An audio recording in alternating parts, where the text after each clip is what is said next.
अधिक से अधिक कृषक और आकाश गर्व घटनास्थल पर एकत्र हुए और विभिन्न स्थानों पर दिखाई दिए। जब गु चांगे प्रकट हुए तो यह तय था कि यह मामला सरल नहीं होगा। इसलिए कई आकाश अभिमानियों को, जिन्हें पहले कोई दिलचस्पी नहीं थी, यह सोचकर दौड़ पड़े कि यह एक अच्छा शो है जिसे वे मिस नहीं कर सकते। इस दुनिया में कौन इतना साहसी होगा जो गु चांगे को अपमानित करेगा। यह मौत को दावत देना नहीं था। उनके सिर में कुछ गड़बड़ थी और वे मौत को दावत दे रहे थे। एक पल के लिए कई लोगों के चेहरे पर मजाक और उपहास के भाव थे और उन्होंने वांग जियो और एल्डर जुआन को ऐसे देखा जैसे वे कोई शो देख रहे हो। उनकी निगाहें स्पष्ट उपहास से भरी थीं, मानो वे दो बंदरों को देख रहे हो। वह महिला अभी यंग मास्टर चांगे की नौकरानी लग रही थी। इसका मतलब यह है कि उन दोनों ने न केवल उसे कोई और समझा बल्कि उसे गंभीर रूप से घायल भी कर दिया। आज एक अच्छा शो होने वाला है। हालांकि मैंने कभी नहीं सोचा था कि इस दुनिया में दो लोग एक जैसे होंगे। ऐसा लगता है जैसे वे एक ही सांचे में गढ़े गए हो। अगर वे जुड़वा होते तो मुझे नहीं लगता किसी को भी इस पर संदेह होगा। कई प्रतिभावान मिश्रित भावनाओं के साथ बोलने लगे। कुछ ही शब्दों में उन्होंने पहले ही बता दिया था कि अभी क्या हुआ था। यहाँ तक कि एक राहगीर को भी पता था कि क्या हुआ था। दूसरे शब्दों में, वांग जियाओ, आपने वास्तव में दूसरी महिला को जूनियर सिस्टर जी समझ लिया और उससे अशिष्टता से बात की। उसके बाद आपने एल्डर जुआन को बुलाया और उसे गंभीर रूप से घायल कर दिया। आसपास के कृषकों की चर्चा सुनकर चूहाओं ने भौहें चढ़ा दी। आखिरकार उसे मामले की गुत्थी समझ में आ गई। उसकी अभिव्यक्ति गंभीर हो गई क्योंकि उसे लगा कि चीजें ठीक नहीं चल रही हैं। अगर वह आज इस मामले को सुलझाना चाहते तो यह इतना आसान नहीं होता। ऐसा इसलिए क्योंकि वो महिला कोई आम इंसान नहीं थी। वह गु चांगे की नौकरानी थी। बस यही पहचान कई आकाश अभिमानियों को उससे डरने और उसका सम्मान करने के लिए काफ़ी थी। इस विशाल ऊपरी क्षेत्र में कई आकाश गौरव खुद को गु चांगे की नौकरानी बनने की सिफारिश करना चाहते थे, लेकिन वे योग्य होने से बहुत दूर थे। गु चांगे की नौकरानी बनने में सक्षम होने का मतलब था कि महिला को असाधारण होना चाहिए, या यूं कहें कि वह गु चांगे से प्यार करती थी। यहाँ तक कि वांग जियाओ के पीछे एकांतवासी वांग परिवार ने भी गु चांगे के सामने कुछ भी कहने की हिम्मत नहीं की। यह उल्लेख करने की जरूरत नहीं है कि वांग जियाओ केवल वांग परिवार के प्रत्यक्ष वंशज थे। वह बस अपने आप को ब्लेड की नोक पर फेंक रहा था। एल्डर जुआन के बारे में क्या मैं खत्म हो गया? वांग जियाओ ने चूहाओं के सवाल का जवाब नहीं दिया। इस समय उसका चेहरा अपूर्व पीला, आवाज कांप रही थी, हाथ पांव ठंडे थे। भले ही गु चांगे ठीक उसके पास से गुजरा था, लेकिन उसने उसकी ओर देखा तक नहीं। हालांकि वह भयानक शक्ति उस समय की तुलना में कहीं अधिक भयानक थी जब उसने उनके महान पूर्वज का सामना किया था। युवा मास्टर, मुझे डर है कि आज का मामला शांति से समाप्त नहीं होगा। बुजुर्ग जुआन की आवाज़ कड़वाहट और अफसोस से भरी थी। हालांकि वांग जियाओ और एल्डर जुआन अकेले नहीं थे जिन्हें लगा कि इस समय कुछ गड़बड़ है। यहाँ तक कि सुकिंगे को भी महसूस हुआ कि कुछ गड़बड़ है, क्योंकि गु चांगे ने अभी जिस तरह से उसे देखा उससे ऐसा लग रहा था कि उसका कोई स्पष्ट अर्थ है। वह नहीं जानती थी कि क्या गु चांगे ने उसकी और जी किंगक्सुआन की पहचान के आदान प्रदान को देखा था। अगर उसने इसे देखा लेकिन बताया नहीं तो इसका क्या मतलब था? गु चांगे उससे बहुत निराश हो सकते हैं। आखिरकार उसने उससे बार बार झूठ बोला था। इस समय सुकिंगे अभी भी थोड़ी असहज थी और अपने लाभ और हानि को लेकर चिंतित थी। यदि जी क्विंगजुआन ने उसकी पहचान ले ली और गु चांगे की नौकरानी बन गई तो उसे भविष्य में क्या करना चाहिए? क्या उसे सब कुछ कबूल कर लेना चाहिए, या क्या उसे गु चांगे से माफ़ी मांगनी चाहिए? हालांकि इससे पहले गु चांगे ने पहले ही कहा था कि उन्हें उम्मीद है कि यह मामला 3 बार दोहराया नहीं जाएगा। दूसरे शब्दों में, गु चांगे अब उसे उससे बातें छिपाते हुए नहीं देखना चाहता था। जी किंगक्सुआन की शायद अपनी योजनाएं हैं। वह शायद उम्मीद करती है कि वह आपकी जगह ले सकती है, अन्यथा वह अपने दम पर गु चांगे के करीब नहीं पहुंच पाएगी। इसके अलावा वह उसकी तरफ से कोई नहीं बन पाएगी। तुम्हारी बहन के विचार सरल नहीं हैं, सुकिंगे के मन की दूसरी आत्मा ने दिलचस्पी से कहा। हालांकि इस बार सुकिंगे ने उस पर ध्यान नहीं दिया। वह बहुत निश्चित नहीं थी कि पहचानों का यह आदान प्रदान सही था या गलत, और इसके किस प्रकार के परिणाम होंगे। मुझे आशा है कि यंग मास्टर को इसका पता नहीं चलेगा, सुकिंगे ने मन ही मन सोचा। चीजें सबसे खराब दिशा में विकसित नहीं होनी चाहिए। इस समय गु चांगे भी ढहे हुए मंडप के खंडहरों की ओर चला गया। उनकी अभिव्यक्ति बहुत शांत थी, बिना किसी मामूली उतार चढ़ाव के। खुशी या गुस्से की तो बात ही छोड़ दे। उनके पीछे अनुयायियों का समूह भी डर के मारे चुप रहा और आवाज निकालने की हिम्मत नहीं कर सका। एक पल के लिए पूरा इलाका शांत हो गया। चर्चा कर रहे कई स्वर्गीय प्रतिभाओं और साधकों को लगा कि माहौल ठीक नहीं है। उनके भाव बदल गए और वे जल्दी से चुप हो गए, इस डर से कि गु चांगे उन पर अपना गुस्सा उतार देंगे। हालांकि यह अफवाह थी कि गुचांगे का स्वभाव सौम्य था, ऐसा केवल तभी हुआ जब उसे उकसाया नहीं गया था। मैं जानना चाहता हूं कि क्या हुआ। इस समय गुचांगे की उदासीन आवाज़ बिना किसी उतार चढ़ाव के सुनाई दी। हालांकि कई लोगों को किसी कारण से दिल में ठंडक महसूस हुई और वे कांपने के अलावा कुछ नहीं कर सके। गुचांगे ने ज्यादा कुछ नहीं पूछा, लेकिन केवल इतना कहा कि वह जानना चाहता था कि क्या हुआ था। हालांकि भीड़ को पता था कि इस मामले ने गुचांगे को पहले ही नाराज कर दिया था। आसपास के इलाके में अचानक भयानक माहौल छा गया, मानो तूफान आने वाला हो। वांग जियाओ के पैर नरम हो गए और वह लगभग जमीन पर गिर पड़ा। यदि चूहाओ, जो उसके बगल में था, ने भौहें चढ़ाकर उसे नहीं खींचा होता तो वह जमीन पर गिर गया होता। यंग लॉर्ड चांगे, यही हुआ है। इस समय एक कृषक जिसने अपनी आंखों से सब कुछ देखा था, ने गुचांगे से सम्मानजनक अभिव्यक्ति के साथ बात की और कुछ भी छिपाने की हिम्मत किए बिना उसे मामले की पूरी जानकारी दी। इसमें यह भी शामिल है कि उस समय वांग जियाओ कितना घमंडी था और कैसे वह अभी भी खुद को नियंत्रित करना नहीं जानता था जब सफ़ेद पोशाक वाली महिला ने कहा था कि यंग मास्टर उसके पीछे था। कुछ शब्दों में उन्होंने पहले ही वर्णन कर दिया था कि क्या हुआ था। श्वेत वस्त्रधारी महिला ने यह कहा कि वांग जियाओ ने गलती से उसे कोई और समझ लिया था, फिर भी उसने परवाह नहीं की और अपने पीछे ताओवादी रक्षक को हमला करने दिया और श्वेत वस्त्रधारी महिला को गंभीर रूप से घायल कर दिया। ये बातें सुनने के बाद गुचांगे ने ज्यादा कुछ नहीं कहा। उसका चेहरा अब भी बहुत शांत था, मानो उसे कोई परवाह ही न हो। उसके कदम नहीं रुके और वह खंडहर की ओर चलता रहा। कई लोगों ने यह भी देखा कि सफ़ेद पोशाक वाली महिला को तलवार क्यूई ने मारा था और वह गंभीर रूप से घायल हो गई थी। फिर वह मंडप में गिर गई और उसे खंडहरों के ढेर में बदल दिया। हालांकि काफ़ी समय बीत जाने के बाद भी सफ़ेद कपड़े वाली महिला अभी भी बाहर नहीं आई थी। कई लोगों ने अनुमान लगाया कि उसे भारी चोटें आई थी या शायद उसकी मौत हो गई थी। जब उन्होंने इस संभावना के बारे में सोचा तो कई लोगों के चेहरे थोड़े पीले पड़ गए। क्या वर्मिलियन पक्षी का छोटा सा प्राचीन साम्राज्य गुचांगे के क्रोध का सामना कर सका?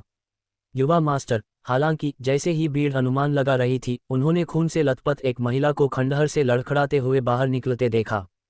उसका सुंदर चेहरा स्पष्ट रूप से देखा जा सकता था। हालांकि वह बहुत कमजोर थी और उसके सफ़ेद कपड़े भी खून से सने हुए थे। यहाँ तक कि चलना भी बहुत कठिन लग रहा था। तुम ठीक हो? गुचांगे ने उसकी ओर देखा और उसे इस बात की परवाह नहीं थी कि उसके कपड़े अभी भी खून से सने हुए थे। उसने धीरे से उसे उठाया। तुम इतने लापरवाह क्यों थे? उसकी अभिव्यक्ति में असामान्यता का लेश भी नहीं था। यह शुद्ध चिंता और चिंता थी। मैं ठीक हूँ यंग मास्टर। आपको चिंतित करने के लिए मुझे खेद है। जी क्विंगजुआन ने धीरे से अपना सिर हिलाया। उसकी आवाज़ शांत और ठंडी रही, लेकिन उस पल उसके दिल में तूफान उठा हुआ था। उसने सही दांव लगाया था। जो आदमी उसे अपने सामने ले गया था वह ऊपरी क्षेत्र का सबसे डरावना युवा व्यक्ति था। कोई और नहीं था जो तुलना कर सके। अगर यह अतीत की बात होती तो उसे चांगे के करीब जाने का भी मौका नहीं मिलता। आज की तरह चुपचाप उसकी बाहों में लेटने की बात तो दूर की बात है। वह पहली बार था जब जी क्विंगजुआन अपने जीवन में किसी पुरुष के इतने करीब थी, लेकिन उसे बिल्कुल भी असहजता महसूस नहीं हुई। वह उस पल को हमेशा के लिए रखना भी चाहती थी। वह बहुत घबराई हुई और असहज थी। उसे डर था कि गुचांगे को पता चल जाएगा कि कुछ गलत है। हालांकि जी क्विंगजुआन जल्दी ही शांत हो गए। गुचांगे उसके बारे में बहुत चिंतित लग रहा था और उसकी चोटों की जांच कर रहा था। उसका ध्यान उस पर था और उसने इसके बारे में ज़्यादा नहीं सोचा। इससे जी क्विंगजुआन को ईर्ष्या की प्रबल भावना महसूस हुई।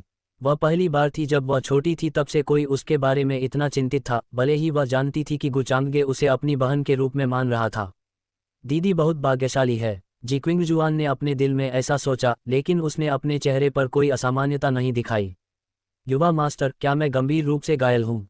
उसने गुचांगे से धीरे से पूछा। हाँ, आपके सभी आंतरिक अंग कुचले हुए हैं। गुचांगे ने सिर हिलाया।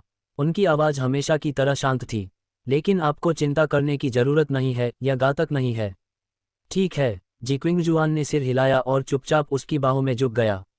यह दृश्य देखकर सुकिंगे को पता नहीं क्यों, लेकिन उसके दिल में खटास महसूस हुई।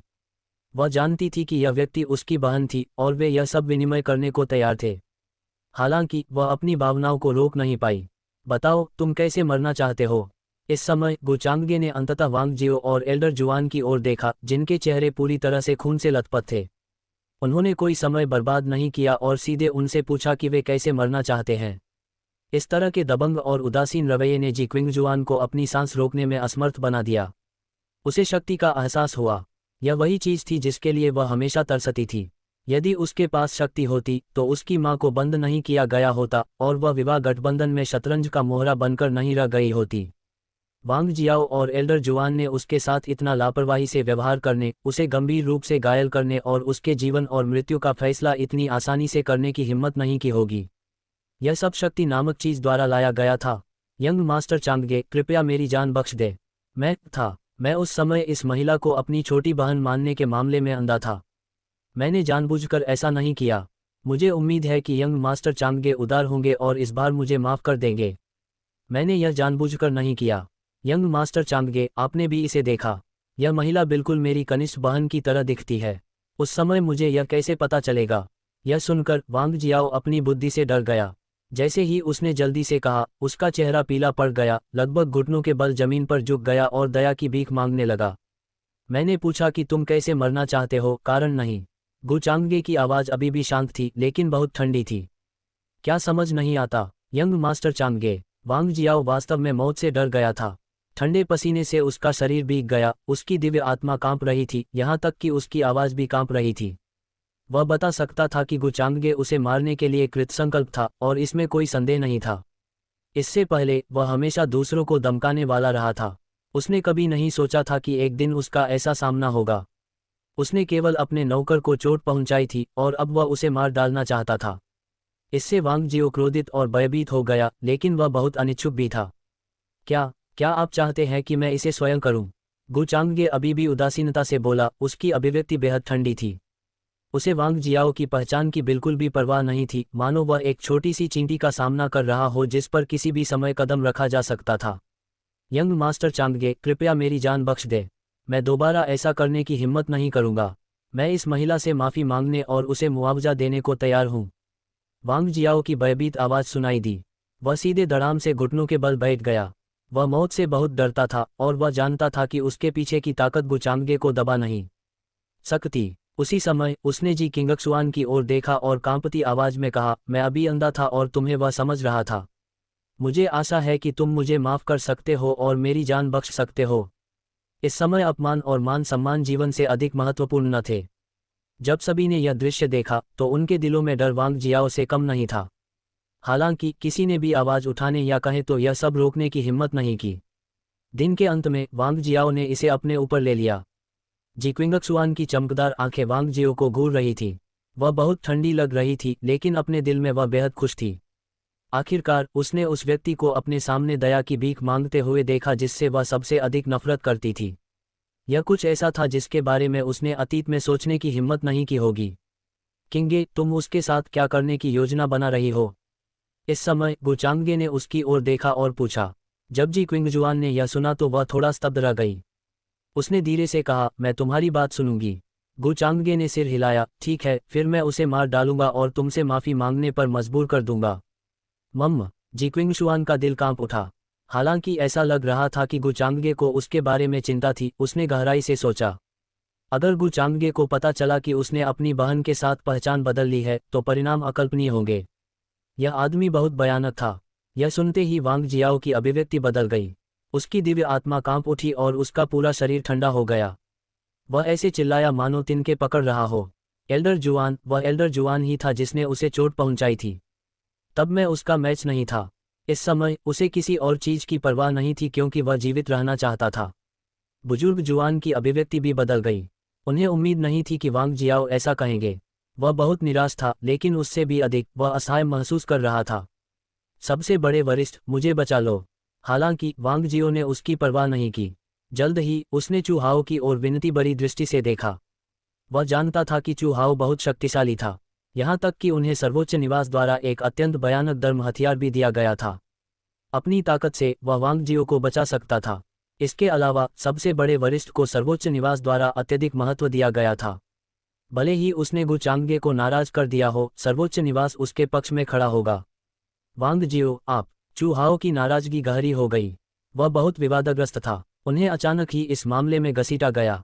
अगर वांग जियाओ को कुछ हुआ तो वह इसके लिए जिम्मेदार होंगे। आखिरकार वह सबसे बड़े वरिष्ठ थे। वांग जियाओ ने उनसे सार्वजनिक तौर पर मदद मांगी थी। अगर उसने इसके बारे में कुछ नहीं किया, फीनिक्स का प्राचीन साम्राज्य एकांतवासी वांग परिवार के क्रोध को सहन नहीं कर सका। हालांकि वह गु चांगगे को नाराज भी नहीं करना चाहता था। युवा मास्टर चांगगे, यह मेरी गलती है। मैंने ही इस महिला को चोट पहुंचाई है। यह बूढ़ा आदमी इस महिला से माफी मांगने को तैयार है। यह मेरी ईमानदारी है। जब चू हाओ सोच रहा था, बुजुर्ग जुआन ने एक कदम आगे बढ़ाया और पहले बोला, जो भी हो, आज की घटना के लिए स्पष्टीकरण तो होना ही था। वांग जियाओ के अभिभावक के रूप में अगर उन्हें कुछ हो जाता है तो वह खुद को दोष से मुक्त नहीं कर सकते। जैसे ही उन्होंने बोलना समाप्त किया, एल्डर जुआन की बाहों पर एक उभरती हुई सर्वोच्च संत की आभा दिखाई दी।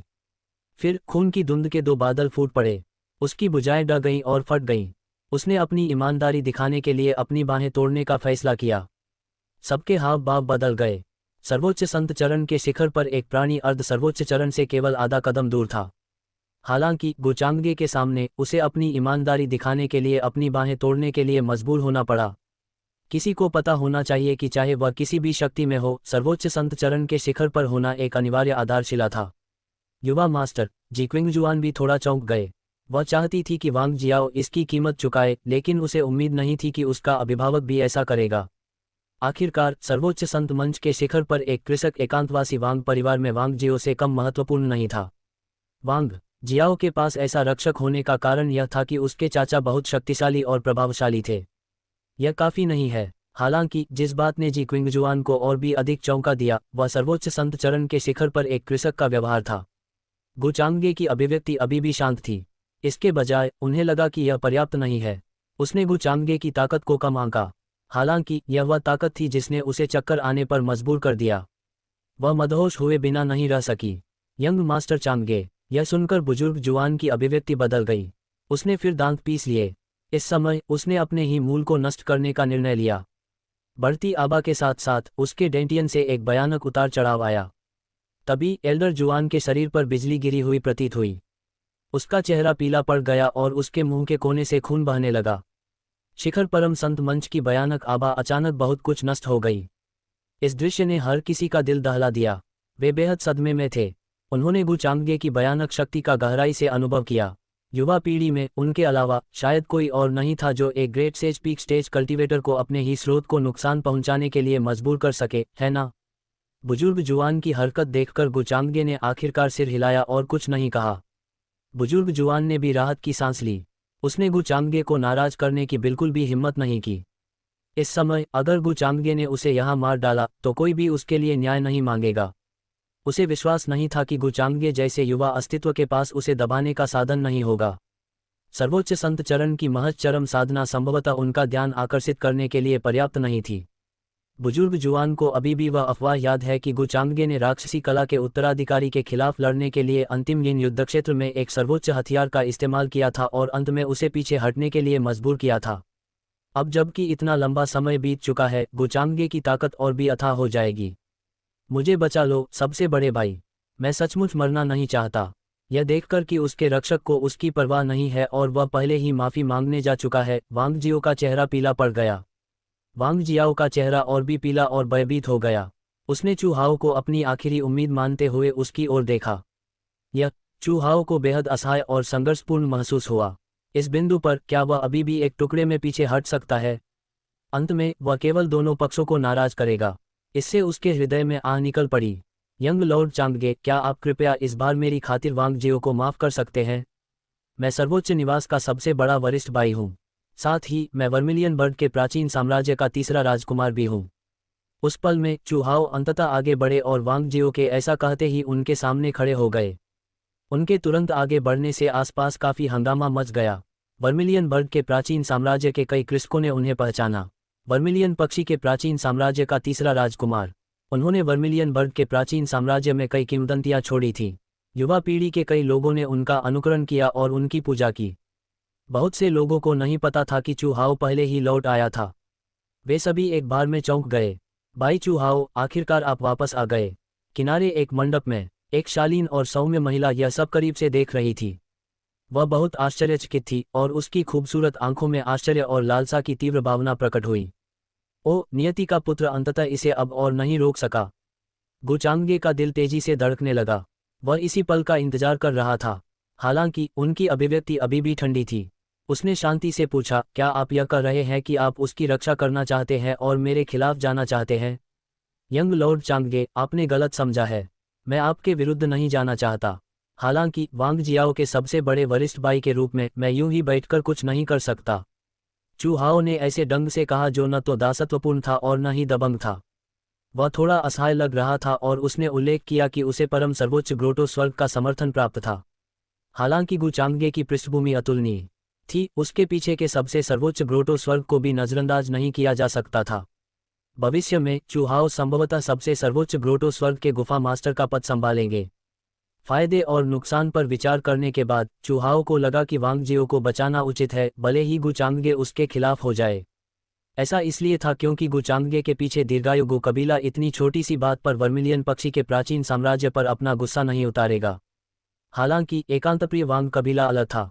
आखिरकार छोटे राक्षसों की तुलना में नर्क के राजा से निपटना आसान था। प्रतिवेदन किसी भी खराब अनुवाद के बारे में हमें बताने के लिए टेक्स्ट का चयन करें और रिपोर्ट पर क्लिक करें। पिछला सूचकांक अगला। यह सब बकवास कहने का कोई फायदा नहीं है। मुझे परवाह नहीं है कि आपके पीछे कितनी रूढ़िवादिता है। मैं आपसे पूछता हूँ, क्या आप आज इस आदमी की रक्षा करने के लिए दृढ़ हैं? हालांकि गु चांगगे ने चू हाओ को अपनी सजा पूरी नहीं करने दी। उसने उसे बेरुखी से टोका और उसकी आंखों में तिरस्कार और उदासीनता भरी हुई थी। भीड़ की नज़र में ताइशांग ग्रोटो स्वर्ग गु चांगगे के नाम के योग्य नहीं था। यंग लॉर्ड चांगगे, जब भी संभव हो व्यक्ति को उदार होना चाहिए। इस दुनिया में ऐसा कुछ भी नहीं है जिसे छुपाया न जा सके। जूनियर ब्रदर वांग जियो ने जानबूझकर ऐसा नहीं किया है। जूनियर ब्रदर वांग जियाओ इस युवा महिला को किसी भी नुकसान की भरपाई करने को तैयार है। चू हाओ भौहें सिकोड़ने के अलावा कुछ नहीं कर सका। उसने अपना रवैया पहले ही कम कर लिया था, फिर भी वह इस तरह से बोलता रहा। हालांकि गु चांगगे ने उसे बिल्कुल भी चेहरा नहीं दिया। उन्हें ताइशांग ग्रोटो स्वर्ग की भी परवाह नहीं थी। चू हाओ के दिल में हमेशा अपना गौरव था। गु चांगगे के लिए वह केवल अपने पीछे की शक्ति के बारे में चिंतित था।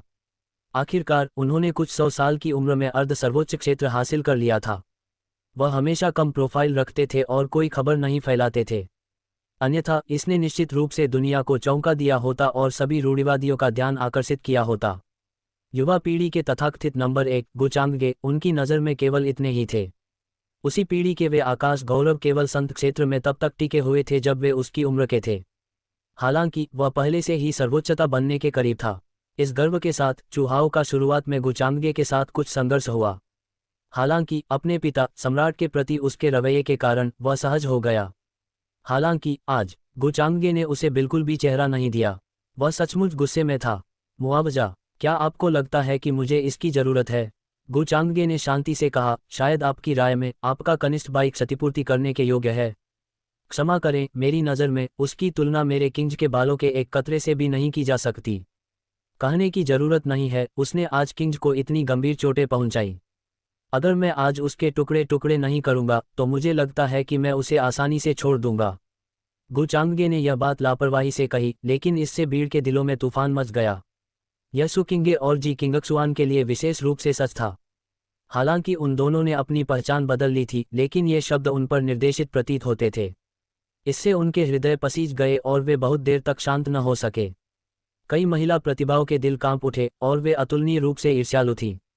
इस दुनिया में कितनी महिलाएं यंग लॉर्ड चांगगे से ऐसे शब्द कहलवा सकती हैं? वह संभवतः अपना शेष जीवन सुख में जिएगी। सबसे बड़े भाई, मुझे बचा लो। जब वांग जियाओ ने सुना कि गु चांगगे उसे टुकड़े टुकड़े करने जा रहा है तो उसका चेहरा और भी पीला पड़ गया और वह डर से कांपने लगा। चिंता मत करो, चू हाओ ने सिर हिलाया।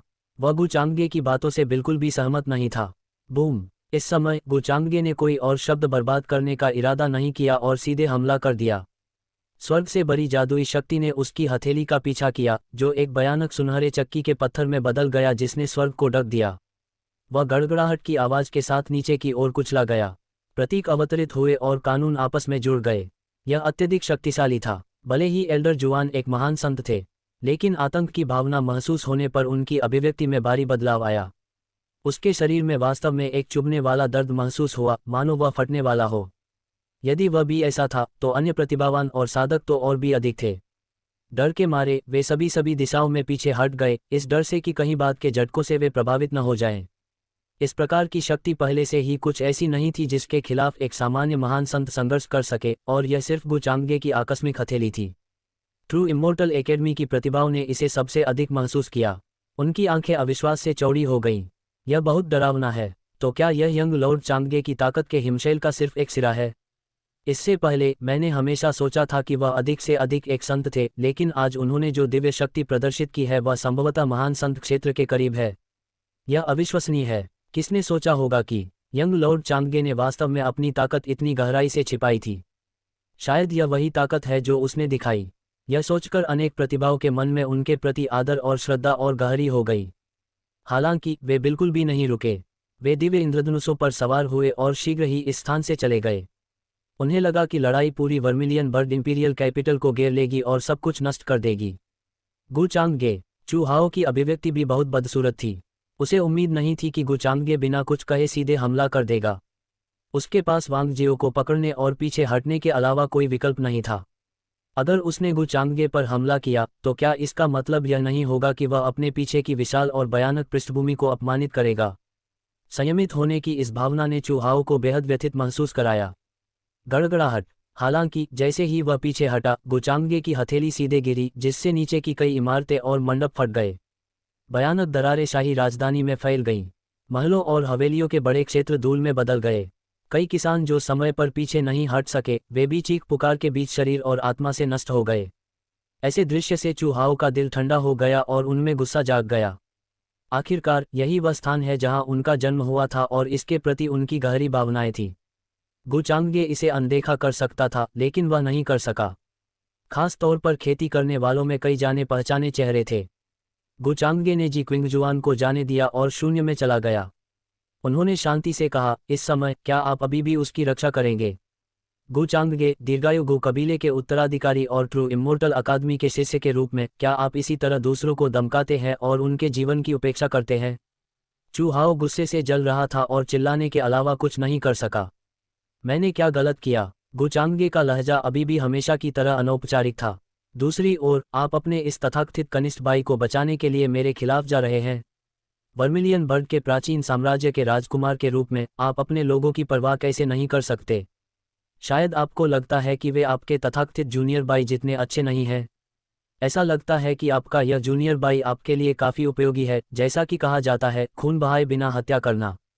हर शब्द हृदय पर आघात करने वाला था। गु चांगगे के शब्दों ने वर्मिलियन पक्षी के प्राचीन साम्राज्य के कई कृषकों के गुस्से और आक्रोश को प्रज्वलित कर दिया। जहां तक गु चांगगे को दोषी ठहराने की बात है, तो क्या वे ऐसा करने का साहस करेंगे?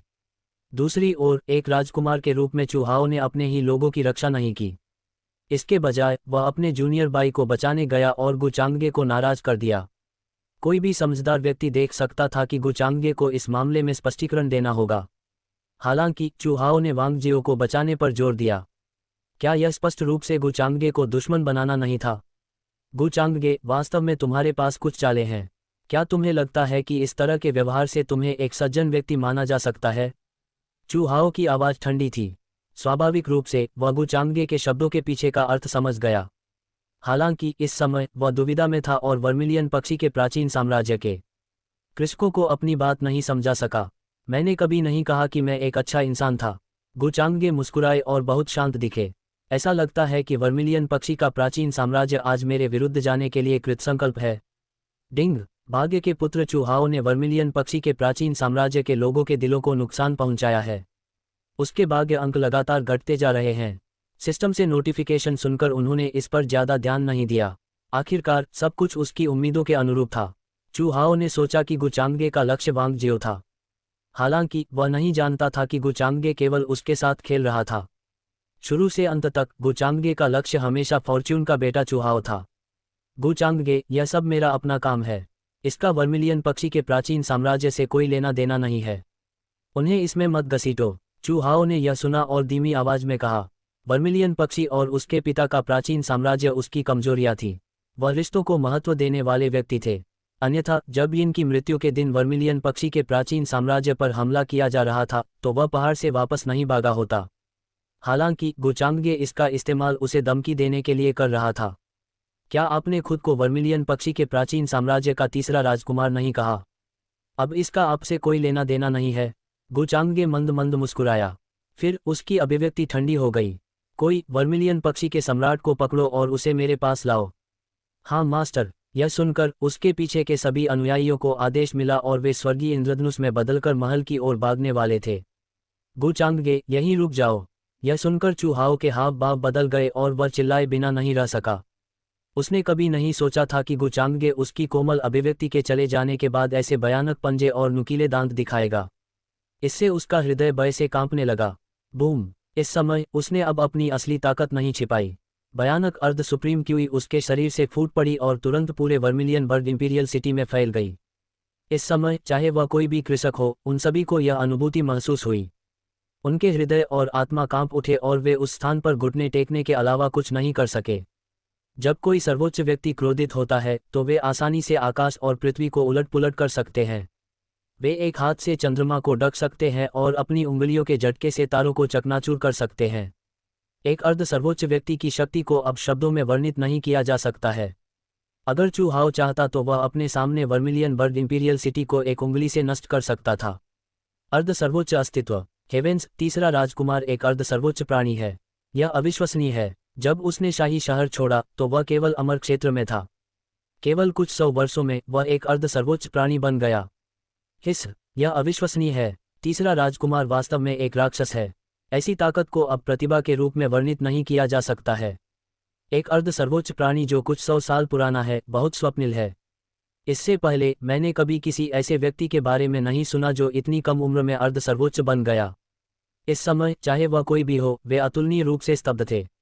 उनकी आंखें चौड़ी हो गईं और उन्हें इस पर विश्वास नहीं हुआ।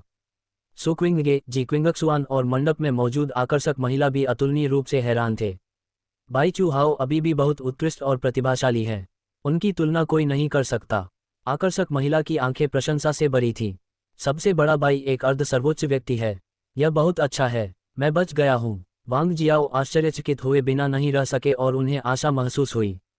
इससे पहले उन्होंने कभी नहीं सोचा था कि उनका सबसे बड़ा भाई एक अर्ध सर्वोच्च व्यक्ति होगा। यदि कुछ भी हुआ तो सर्वोच्च ग्रोटो स्वर्ग निश्चित रूप से उसके सबसे बड़े वरिष्ठ भाई की रक्षा करेगा। तब स्वाभाविक रूप से उसे कोई खतरा नहीं होगा। हालांकि उस समय जब चू हाओ ने अपनी अर्ध सर्वोच्च साधना का प्रदर्शन किया, गु चांगगे के पीछे एक राजसी आभा उभरी। यह एक चमकते सूरज की तरह था जिसने आकाश को रोशन कर दिया था। यह उज्ज्वल और चकाचौंध था, लेकिन पहाड़ों और नदियों जितना भारी था। दिव्य पर्वत और नदियाँ और समुद्र, सूर्य, चंद्रमा और तारे, स्वर्ग और पृथ्वी का घूर्णन। कई रहस्यमय दृश्य प्रकट हुए। वे जीवंत और सजीव थे, मानो वे प्राचीन काल में प्रतिबिंबित हो। वहाँ एक प्राकृतिक दाववादी कविता और एक भयानक सर्वोच्च सत्ता का दबाव था। यह एक विशाल सील थी जो पहाड़ों और समुद्रों में बदल गई थी। यह राजसी और बारी, उभरता हुआ और विशाल था। उसके प्रकट होते ही आकाश छा गया। ऐसा लग रहा था मानो वह इतनी शक्ति का सामना नहीं कर सकता और फटने ही वाला था। एक सर्वोच्च हथियार। सबके हाव भाव एक बार फिर अचानक बदल गए। वे बेहद सदमे में थे। चू हाओ ने अपनी अर्ध सर्वोच्च सत्ता साधना का प्रदर्शन किया, जो पहले से ही काफी चौंकाने वाला था। हालांकि अगले ही पल गु चांगगे ने सीधे सुप्रीम बीइंग हथियार का इस्तेमाल किया, जिसने तुरंत सभी की खोपड़ी को सुन्न कर दिया और उनकी आत्माएं ठंडी हो गईं। यह कितना समृद्ध और प्रभावशाली था। सर्वोच्च सत्ता के हथियार को नियंत्रित करने वाला एक युवा अस्तित्व। यह बिल्कुल अकल्पनीय था। हालांकि ऐसा हुआ था और गु चांगगे इसे सक्रिय करने में सक्षम था। यह सिर्फ एक सजावट नहीं थी। क्या आप वाकई मुझसे लड़ना चाहते हैं? गु चांगगे की अभिव्यक्ति अभी भी शांत और उदासीन थी। आप? चू हाओ की अभिव्यक्ति में जबरदस्त बदलाव आया। अंत में उसके हृदय का क्रोध उसके द्वारा दबा दिया गया। उसे उम्मीद नहीं थी कि गु चांगगे तुरंत तैयार हो जाएगा और सुप्रीम बीइंग हथियार का उपयोग करेगा। यदि वह वास्तव में गु चांगगे के खिलाफ लड़ता तो पूरी वर्मिलियन बर्ड इंपीरियल राजधानी नष्ट हो जाती और धूल और खंडहर में बदल जाती। एक छोटी शाही राजधानी का तो जिक्र ही नहीं, यहाँ तक कि वर्मिलियन बर्ड प्राचीन साम्राज्य के सभी क्षेत्र भी सर्वोच्च प्राणियों के बीच लड़ाई का सामना करने में सक्षम नहीं होंगे। शॉकवेव्स आसानी से 10 मिलियन ली से अधिक हो जाएंगी। उसने सोचा कि अपनी अर्ध सर्वोच्च साधना को प्रदर्शित करने के बाद वह गु चांगगे को डरा सकता है और उसे रोक सकता है। हालांकि उन्हें उम्मीद नहीं थी कि गु चांगगे के पास इतनी सारी चालें होंगी। सबसे बड़े भाई, मुझे बचा लो। अगर मुझे कुछ भी हुआ तो कबीला निश्चित रूप से वर्मिलियन पक्षी प्राचीन साम्राज्य को जाने नहीं देगा। आप मेरे चाचा को जानते हैं। वह चू हाओ की खामोश और उदास अभिव्यक्ति देखकर वांग शियाओवांग को भी एहसास हुआ। उसका दिल तेजी से धड़कने लगा और उसे बेहद बेचैनी महसूस हुई। अभी अभी उसके शरीर में फिर से भय व्याप्त हो गया। वह चिल्लाए बिना नहीं रह सका। वह मौत से बहुत डरता था और यहाँ मरना नहीं चाहता था। हाओ, क्या हुआ? यह इसी क्षण था। आसमान में ऊंचे पीले चेहरे वाले वर्मिलियन पक्षी राजा को गुचांगे के अनुयायियों द्वारा लाया गया था।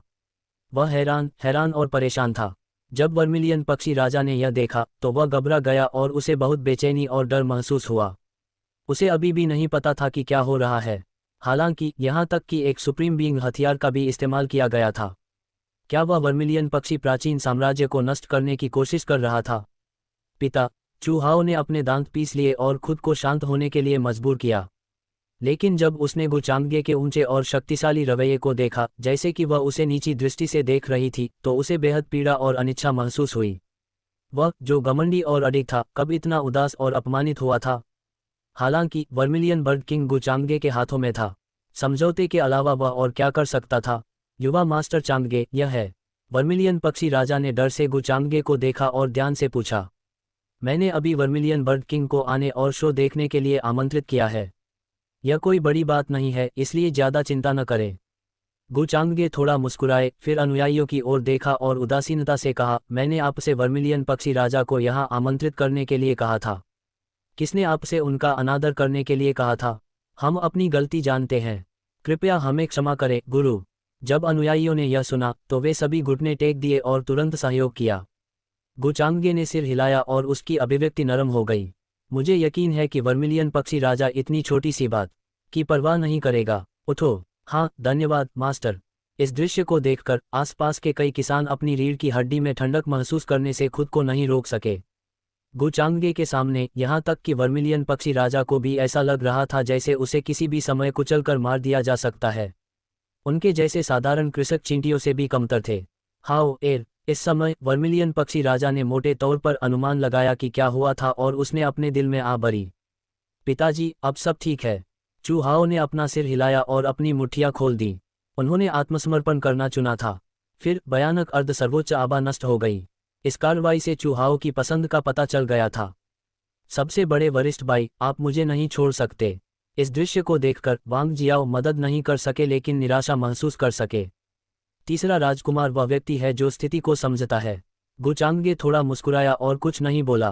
फिर उसके पीछे तैरते पहाड़ों और समुद्रों की महान सील थोड़ा कांप गई और पैरागॉन कानून का एक कतरा नीचे उतर आया। एक पूफ के साथ भयभीत वांग जियो विरोध करने में असमर्थ था और वह फट गया। उसका शरीर और आत्मा मौके पर ही नष्ट हो गए। यह वैसा ही था जैसा कि कहा जाता है, टुकड़ों में फाड़ दिया। वांग जियाओ मर चुका है। गुचांगे के पीछे खड़े होकर जी किंगक्सुआन, जो खून से लथपथ था, ने मिश्रित भावनाओं के साथ इस दृश्य को देखा। आनंद था, राहत थी, आनंद था। संक्षेप में इसका वर्णन करना कठिन था। अतीत में उसे लोगों से सावधान रहना पड़ता था और आसानी से उकसाने की हिम्मत नहीं होती थी। गुचांगे के सामने वह उस चींटी की तरह था जिसे आसानी से कुचलकर मार दिया जाता है। वह कुछ समय तक सत्ता में इस बड़े अंतर की आदी नहीं हो सकी।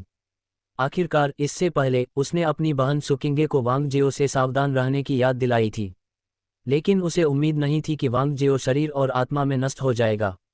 जी क्विंगक्सुआन की प्रारंभिक योजना वांग जियो को सबक सिखाने के लिए गुचांगे की शक्ति का उपयोग करने की थी। उसे उम्मीद नहीं थी कि वह यहाँ मर जाएगा। तो यह है मेरी बहन की जिंदगी। अचानक उसे एक विचार आया जो उसे नहीं करना चाहिए था। कितना अच्छा होता अगर ऐसा ही चलता रहता और उसकी पहचान नहीं बदली जाती। युवा मास्टर, दूर से सुकिंगे भी अपने दिल में मिश्रित भावनाओं के साथ यह सब देख रही थी। आपने अपना गुस्सा निकाल लिया है। आपको अब बेहतर महसूस करना चाहिए, है ना? उसके बाद गुचांगे ने चू हाओ, वर्मिलियन बर्ड किंग और अन्य पर ध्यान नहीं दिया। वह जी क्विंगजुआन की ओर चला गया और लापरवाही से पूछा। इस समय सिस्टम से कई सूचनाएं उसके दिल में आईं। जहां तक नियति के बच्चे पर हमला करने से प्राप्त भाग्य बिंदुओं और भाग्य बिंदुओं की बात है, तो यह कोई छोटी फसल नहीं थी। जहां तक चू हाओ की बात है, वह जल्दी में नहीं था। केवल धीरे धीरे लीक की कटाई और प्लॉटिंग करके ही वह सबसे अधिक लाभ प्राप्त कर सकता था। हाँ, धन्यवाद यंग मास्टर, आप बहुत अच्छे हैं। जी क्विंगजुआन खुशी और मधुरता से मुस्कुराए। ये शब्द उसके दिल की गहराइयों से निकले। उसने सोचा कि गुचांगे उसे पहले की तरह ले जाएगा और वह थोड़ी उम्मीद कर रही थी, लेकिन उसे उम्मीद नहीं थी कि यह कहने के बाद गुचांगेज उसके पास से निकल जाएगा। उन्होंने और कुछ नहीं कहा। जी क्विंगजुआन ने सोचा कि गुचांगे ने कुछ असामान्य देखा है और वह घबरा गया। लेकिन जब उसे याद आया कि उसकी बहन ने उससे क्या कहा था, तो उसे पता चला कि गुचांगे का चरित्र ऐसा ही था। वह कोई भी निरर्थक कार्य नहीं करेगा। क्या इसका मतलब यह है कि उसकी पिछली हरकतें पूरी तरह से उसकी वजह से नहीं थी? इससे जी क्विंगजुआन को कमोबेश राहत मिली। उसने महसूस किया कि गुचांगे को समझना वाकई मुश्किल था। उसे यकीन नहीं था कि उसने कुछ नोटिस किया है या नहीं। फिर जी क्विंगजुआन ने अपनी चोटों की परवाह नहीं की और जल्दी से गुचांगे का पीछा किया। शुरू से अंत तक उसने अपनी बहन सुकिंगे की ओर नहीं देखा, जो दूसरी तरफ थी। उसे डर था कि गुचांगे कुछ असामान्य नोटिस करेगा। मुझे डर है कि क्विंगजुआन उसके जाल में फंस जाएगा। मुझे नहीं पता कि समय आने पर क्या करना है। सुकिंगे ने अपने दिल में आ भरी, लेकिन उसे अभी भी अपनी वर्तमान पहचान याद थी। सबसे बड़े भाई, हमें क्या करना चाहिए? हमने गुचांगे को नाराज किया और अब कनिष्ठ भाई वांग जियाओ को भी। फिर वह थोड़ी चिंतित होकर पूछने से खुद को नहीं रोक सकी। चू हाओ ने मुस्कुराते हुए अपना हाथ हिलाया। यह ठीक है, मैं पहले संप्रदाय को इसकी सूचना दूंगा। फिर उन्होंने चिंतित बुजुर्ग जुआन की ओर देखा और कहा, जहां तक कनिष्ठ भाई वांग जियो की बात है, मुझे उम्मीद है कि बुजुर्ग जुआन वांग कबीले को सूचित करेंगे। मैंने अपनी तरफ से पूरी कोशिश की है, लेकिन गुचांगे इतना दबंग है। मैं कुछ नहीं कर सकता। मैंने सब कुछ देखा है और मुझे पता है कि मैं एल्डर जुआन को दोष नहीं दे सकता। जब वांग कबीले मुझे दोषी ठहराएंगे तो मैं उन्हें पूरी कहानी बताऊंगा। एल्डर जुआन, चिंता मत करो। यह सुनकर बुजुर्ग जुआन ने सिर हिलाया और राहत की सांस ली। फिर उन्होंने कहा, युवा मास्टर चू, चिंता मत करो। इसे मुझ पर छोड़ दो। वांग कबीले को पता है कि इससे कैसे निपटना है और वे आपके लिए चीज़ों को कठिन नहीं बनाएंगे। यह सुनकर दोनों ने राहत की सांस ली, लेकिन उनकी अपनी अपनी चिंताएं थीं। वे नहीं जानते थे कि वर्मिलियन बर्ग के प्राचीन साम्राज्य में वांग जियो की मृत्यु पर वांग कबीले की क्या प्रतिक्रिया होगी। आखिरकार उसे मारने वाला व्यक्ति गुचांगे ही था। वैसे जूनियर सिस्टर क्विंगजुआन, उस महिला के साथ आपका क्या रिश्ता है? क्या आप जानते हैं? इस समय चू हाओ को अचानक एहसास हुआ कि जी क्विंगजुआन सफ़ेद पोशाक वाली महिला से इतनी मिलती जुलती क्यों थी। ऐसा लग रहा था मानो वे एक ही सांचे से बने हो। यह सुनकर सुकिंगे भी थोड़ा हैरान दिखी और असमंजस में पूछा, मुझे भी नहीं पता कि क्या हो रहा है। मुझे लगा कि पहले कुछ अजीब था, इसलिए मैंने महल छोड़ दिया और बाहरी दुनिया का नज़ारा लेने आया। चू हाओ ने एक पल के लिए सोचा, क्या ऐसा हो सकता है कि आपकी कोई बड़ी बहन या छोटी बहन हो, लेकिन आपकी माँ ने आपको कभी नहीं बताया? उन्होंने जी क्विंगजुआन की पृष्ठभूमि के बारे में स्पष्ट रूप से सुना। वह जानता था कि उसकी माँ अपनी शादी से बचने के लिए निचले दायरे में चली गई थी, लेकिन पकड़ी गई और वापस लाई गई। इसीलिए उसने पूछा, जब मेरे पास समय होगा तो मैं वापस जाऊंगा और माँ से पूछूंगा।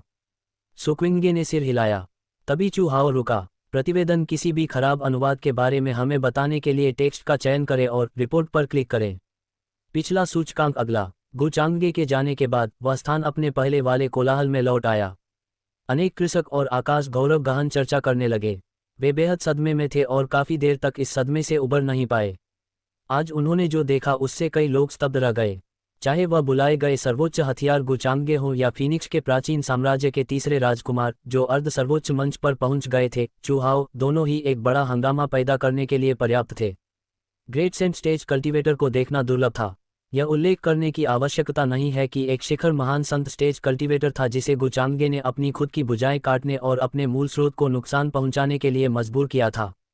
यहाँ जो कुछ हुआ था वह विभिन्न कृषकों द्वारा तेजी से फैलाया गया, जिससे भारी हंगामा हुआ। हिडन वांग परिवार बड़ा नहीं था, लेकिन बहुत से लोगों ने उन्हें कम आंकने की हिम्मत नहीं की। हिडन वांग परिवार के प्रत्यक्ष वंशज के रूप में वांग जियो ने गुचांगे को नाराज कर दिया। दरअसल कई लोगों को ऐसे नतीजे की उम्मीद थी। आखिरकार यह वांग जियाओ ही था जिसने शुरुआत में गुचांगे की नौकरानी को घायल कर दिया था। यदि उसने स्पष्टीकरण नहीं दिया तो यह गुचांगे के चेहरे पर थप्पड़ मारने के बराबर होगा।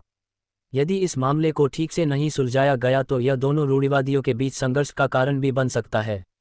हालांकि हिडन वांग फैमिली का एक लंबा और शक्तिशाली इतिहास था, लेकिन लोंगविटी गु फैमिली की तुलना में यह काफ़ी दूर था।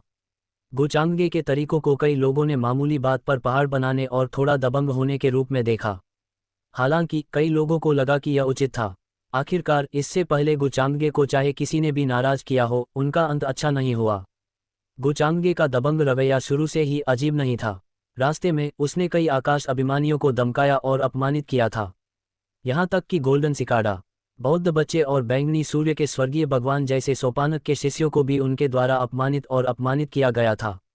एक महत्वहीन वांग जियाओ को लापरवाही से मारा जाना समुद्र में फेंके गए एक कंकड़ से ज्यादा कुछ नहीं था। इससे एक लहर भी पैदा नहीं हो सकी। हालांकि दूसरी चीज जिसने सबसे अधिक ध्यान आकर्षित किया वह थी फीनिक्स के प्राचीन साम्राज्य के तीसरे राजकुमार चू हाओ द्वारा प्रदर्शित की गई भयानक ताकत। अर्ध सर्वोच्च मंच। इससे पहले लगभग किसी ने भी ऐसे आकाश गौरव के अस्तित्व के बारे में नहीं सुना था। यदि किसी को तीसरे राजकुमार के बारे में कुछ भी पता था तो वह वर्मिलियन बर्ड के प्राचीन साम्राज्य के केवल कुछ कृषक ही होंगे जो उसके बारे में कुछ बातें जानते थे। वह बहुत कम महत्वपूर्ण था। इससे पहले उनके बारे में इतनी अफवाहें नहीं उड़ी थी। तार्किक रूप से कहें तो ऐसा कोई रास्ता नहीं था कि ऐसा चकाचौंध स्वर्ग का पसंदीदा अज्ञात रहे। उसके बाद कई कृषकों ने चूहाओं के बारे में कई बातें खोज निकाली।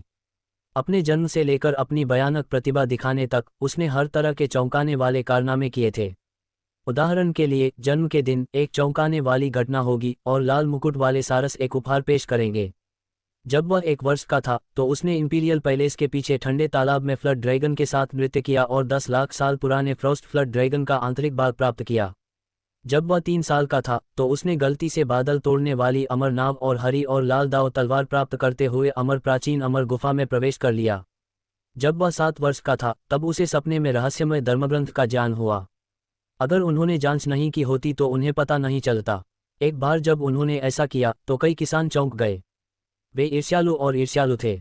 उनकी तुलना में चूहाओं महान दाव के पक्षधर प्रतीत होते थे। वह स्वर्ग के पुत्र की तरह अत्यंत धन्य था। किस्मत की ऐसी किस्मत ने लोगों को निशब्द कर दिया।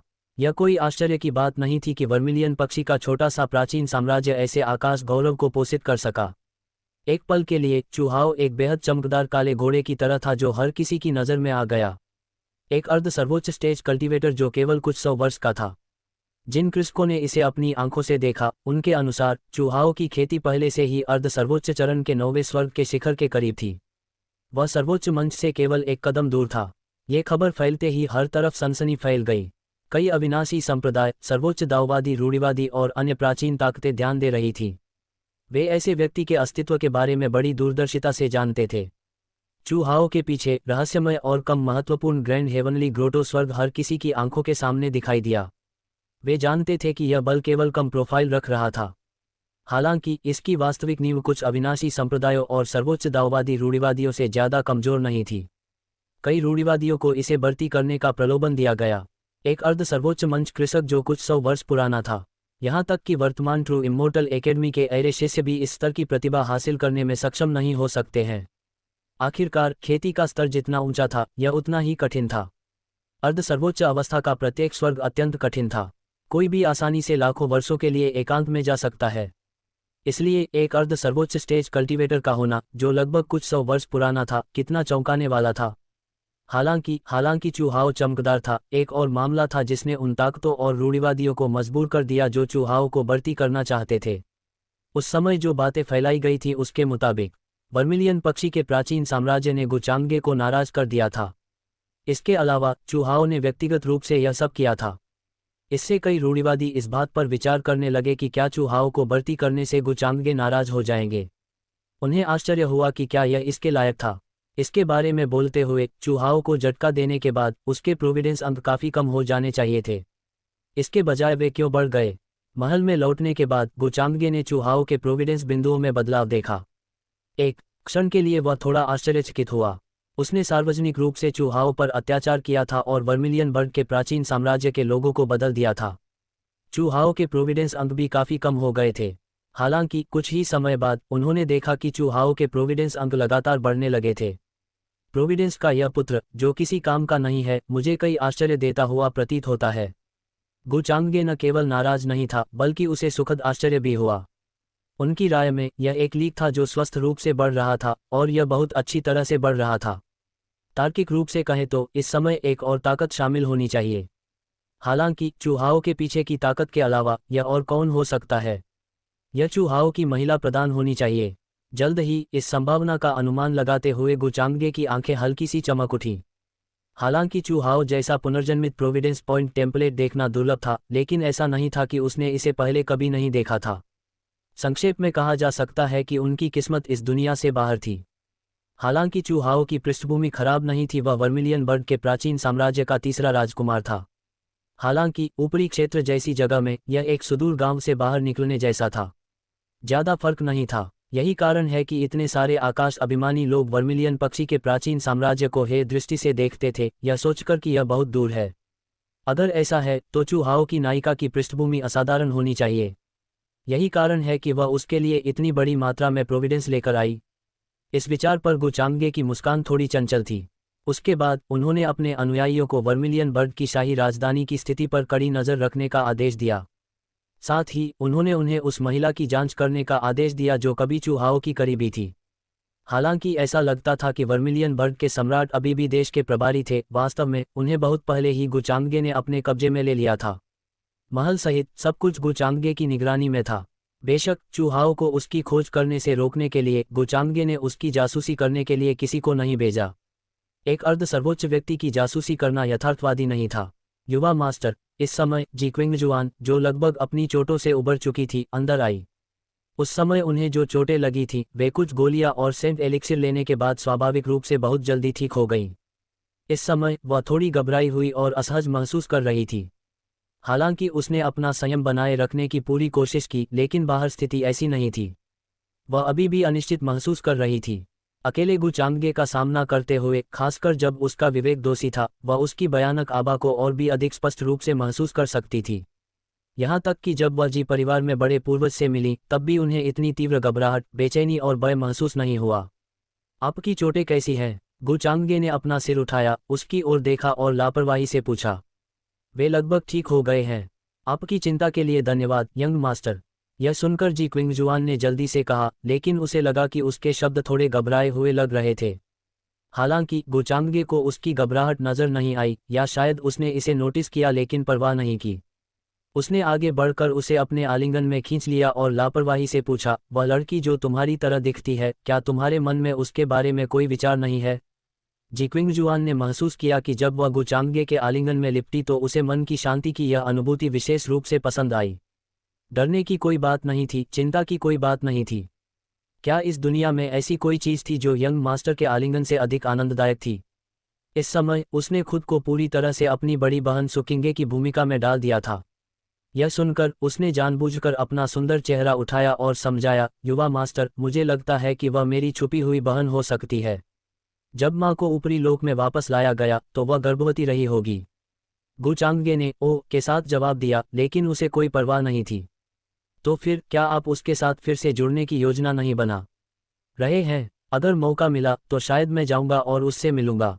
हालांकि उसके वरिष्ठ भाई ने आपको नाराज कर दिया है। अगर आपको कोई आपत्ति नहीं है। जी क्विंगजुआन ने उत्तर दिया। जी क्विंगजुआन ने उत्तर दिया। उसने इन शब्दों के बारे में पहले ही सोच लिया था, इसलिए उसका उत्तर त्रुटिहीन था। मैं क्यों बुरा मानूंगा? गुचांगे मुस्कुराया। युवा मास्टर, आप बहुत अच्छे हैं। जी क्विंगजुआन मधुरता से मुस्कुराए। ओह, मुझमें ऐसा क्या अच्छा है? गुचांगे ने लापरवाही से पूछा। युवा मास्टर, जी क्विंगजुआन जवाब देने ही वाला था, लेकिन गुचांगे ने उसे रोक दिया और उसने जोर से चिल्लाकर कहा। अगले ही पल उसकी खूबसूरत आंखें फैल गईं। वह अचानक पकड़ी गई। क्या उसकी बड़ी बहन ने यह नहीं कहा कि यंग मास्टर इतने लंबे समय तक उसका शरीर नहीं चाहता था? उसने अचानक ऐसा क्यों किया?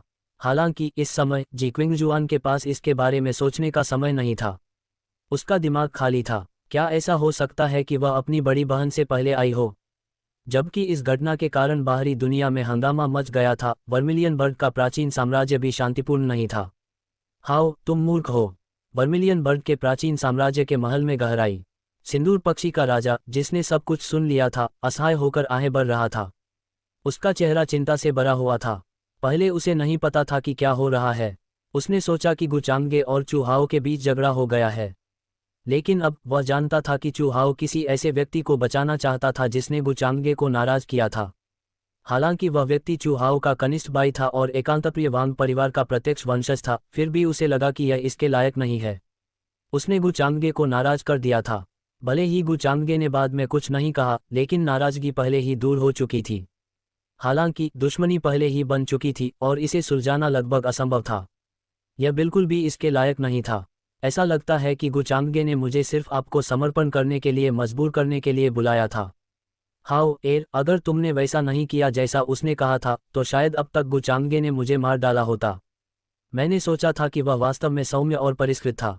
मुझे उम्मीद नहीं थी कि यह सिर्फ एक दिखावा था। सिंदूर पक्षी के राजा ने आ भरी।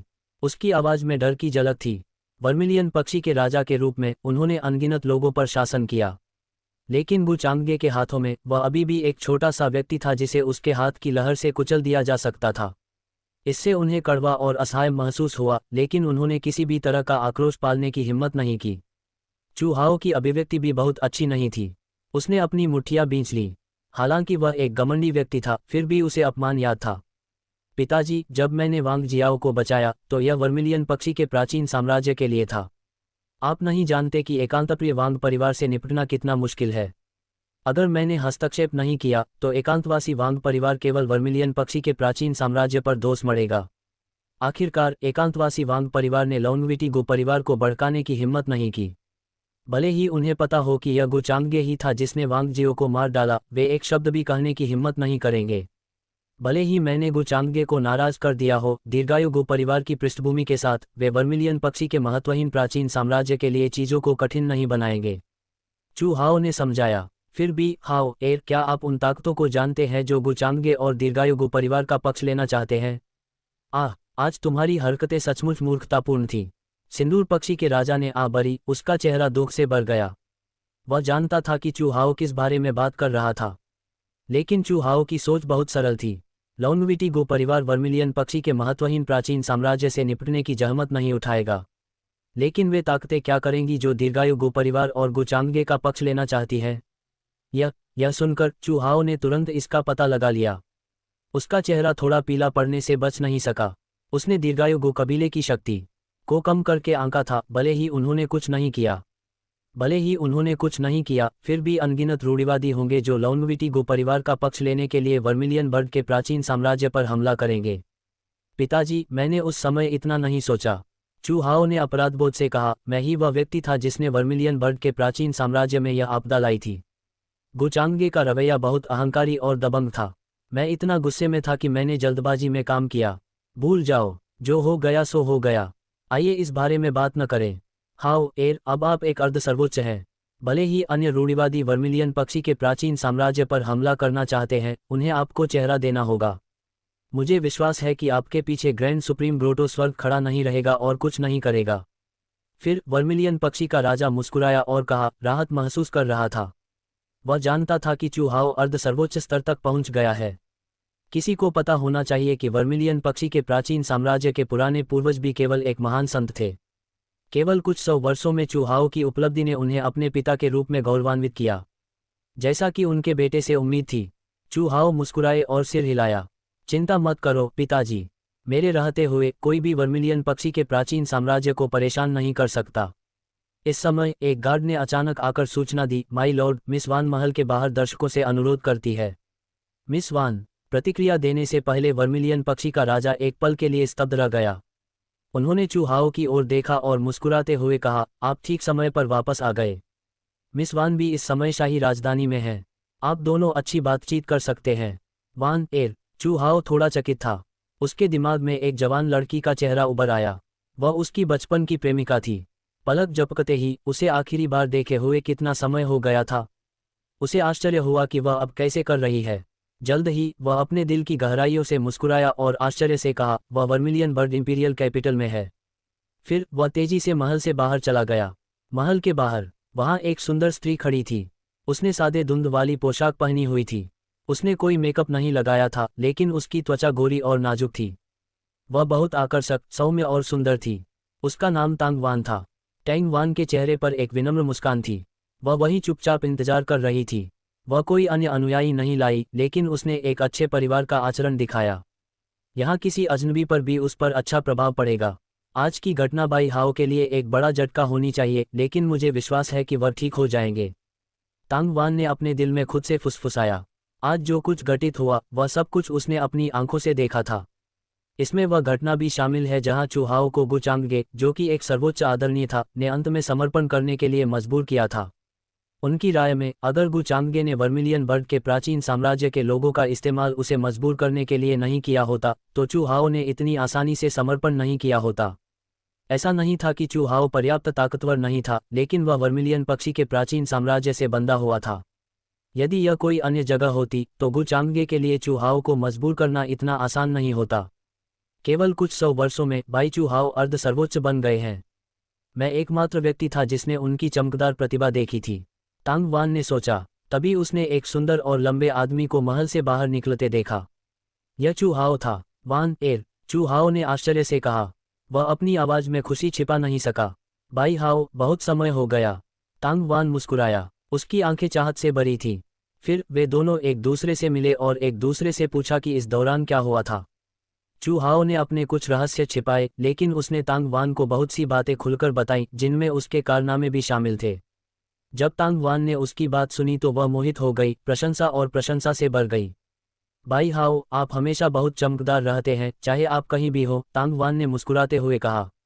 चकाचौंध होने का क्या फायदा? चाहे मेरी साधना कितनी भी मजबूत क्यों न हो, मैं दूसरों के द्वारा मजबूर हो जाऊंगा। ऐसा लगता है कि यह मामला सुलझने के बाद मुझे अपनी बंद दरवाजे की साधना जारी रखनी होगी। एक बार जब मैं सर्वोच्च बन जाऊंगा, नहीं कोई वर्मिलियन बर्ड और मेरे पिता के प्राचीन साम्राज्य को दमका सकता है। चू हाओ ने आ भरी। उन्होंने टैंग वान के सामने अपनी मुश्किलें नहीं छिपाई। मैं आप पर विश्वास करता हूँ। मेरे बारे में क्या, भाई हाओ? तांग वान ने थोड़ा शरारती लगते हुए पलकें झपकाई। बेशक, कोई भी आपको दमका नहीं सकता। चू हाओ दबंगई से मुस्कुराया। अपनी बचपन की प्रेमिका के लिए उसके मन में अलग अलग भावनाएं थीं। हालांकि वह पूरे दिल से दाव की खेती पर केंद्रित था, लेकिन वह प्यार से पूरी तरह से रहित नहीं था। इसके अलावा वह बता सकता था कि तांग वान उसका इंतजार कर रहा था। हालांकि आपकी पृष्ठभूमि को देखते हुए मुझे नहीं लगता कि बहुत से लोग आपको धमका सकते हैं। आप इतने सालों से इसे मुझसे छिपाते रहे हैं। यह कहते हुए चू हाओ बेबसी से मुस्कुराया। उन्होंने अतीत में घटी कुछ बातें याद की। उस समय वह छोटा था और सोचता था कि तांग वान सिर्फ एक साधारण व्यापारी की बेटी थी। इसीलिए वह उससे एक करीबी दोस्त की तरह व्यवहार करता था और उससे हर चीज के बारे में बात करता था। हालांकि बाद में उन्हें पता चला कि उन्हें 10,000 डाउस के विशाल बिजनेस अलायंस का समर्थन प्राप्त था। वह उसके सामने अपनी असली पहचान छिपा रही थी। 10,000 डाउस का बिजनेस अलायंस ऊपरी क्षेत्र में सबसे प्रसिद्ध गठबंधनों में से एक था। हालांकि उनके दादा केवल 10,000 डाउस के बिजनेस अलायंस के एक उपगठबंधन के नेता थे, लेकिन उनके पास जो शक्ति थी वह वर्मिलियन बर्ड के प्राचीन साम्राज्य की तुलना नहीं कर सकती थी। हालांकि वह वर्मिलियन बर्ड के प्राचीन साम्राज्य का तीसरा राजकुमार था, लेकिन उसे उसके करीब जाने का मौका भी नहीं मिला। अगर ऐसा नहीं होता तो मुझे कैसे पता चलता कि बाई हाओ अन्य आकाश गौरवों से अलग है? टैंग वान अभी भी मुस्कुरा रही थी। फिर उसने शरारत से कहा, अब बाई हाओ एक अर्ध सर्वोच्च है। यहाँ तक कि बिजनेस एलायंस में भी आप एक सुपर पावर हाउस है जो उच्च अधिकारियों का ध्यान आकर्षित कर सकते हैं। मेरे दादाजी और कुछ नहीं कर सकते। तुम्हारे दादाजी ने तुम्हारे भले के लिए ऐसा कहा था। अरे, उन पर गुस्सा मत हो। चू हाओ ने जल्दी से अपना हाथ हिलाया। मुझे पता है बाई हाओ, आप अन्य लोगों की भावनाओं की इतनी परवाह क्यों करते हैं। यदि आप अपना व्यक्तित्व बदलते हैं तो आप गु चांगगे द्वारा इस हद तक उत्पीड़ित नहीं होंगे। टैंग वान ने हल्की सी आ भरी और बेबसी से मुस्कुराया। उसके मन में शुरू से ही गु चांगगे के लिए कोई भावना नहीं थी। वह जानती थी कि उसके जैसा व्यक्ति, चाहे वह कितना भी सौम्य, शिष्ट और मिलनसार क्यों न हो, वह श्रेष्ठता की भावना के साथ पैदा हुआ था जो कभी नहीं मिटेगी। इसलिए इस बार गु चांगगे आसानी से प्राचीन साम्राज्य के वर्मिलियन पक्षी के लोगों और वर्मिलियन पक्षी के प्राचीन साम्राज्य के राजा के जीवन के साथ चू हाओ को धमकी दे सकता था। ऐसा इसलिए था क्योंकि गु चांगगे की नज़र में ये लोग चींटियां थी जिन्हें वह आसानी से कुचल सकता था। गु चांगगे कोई साधारण व्यक्ति नहीं है। उससे निपटना बहुत मुश्किल है। चू हाओ को भी सिरदर्द था और वह अपनी मुट्ठियां भींचने से खुद को नहीं रोक सका। मेरे पास एक विचार है। बाई हाओ, आप उन स्वर्ग के गौरवों की तलाश क्यों नहीं करते जिन्होंने गु चांगगे को नाराज किया था? मैंने सुना है कि ट्रू इमोर्टल एकेडमी के स्वर्ग लॉर्ड जी यांग का गु चांगगे के साथ झगड़ा होता दिख रहा है। इस समय तांग वान ने अपनी आस्तीन से एक जेड स्क्रॉल निकाला और चू हाओ को सौंप दिया। इसमें कुछ चीजें शामिल थीं जिनकी उसने चू हाओ के लिए जांच की थी। धन्यवाद वान एर। चू हाओ ने इसे लिया और अपनी दिव्य चेतना से इसे स्कैन किया। वह तुरंत द्रवित हो गया। उसे उम्मीद नहीं थी कि तांग वान ने उसके आने से पहले उसके लिए यह तैयार किया होगा। उसने उसके लिए एक जवाबी उपाय भी सोचा। यह तब तक ठीक है जब तक यह आपके लिए उपयोगी है, बाई हाओ। तांग वान मुस्कुराया। फिर टैंग वान के जाने से पहले दोनों ने कुछ देर तक बातचीत की। हालांकि चू हाओ जाने के लिए अनिच्छुक था, लेकिन वह जानता था कि अब इस बारे में सोचने का समय नहीं है। वर्मिलियन बर्ड का प्राचीन साम्राज्य आंतरिक और बाहरी परेशानियों का सामना कर रहा था। यह पहले से ही एक महत्वपूर्ण क्षण में था।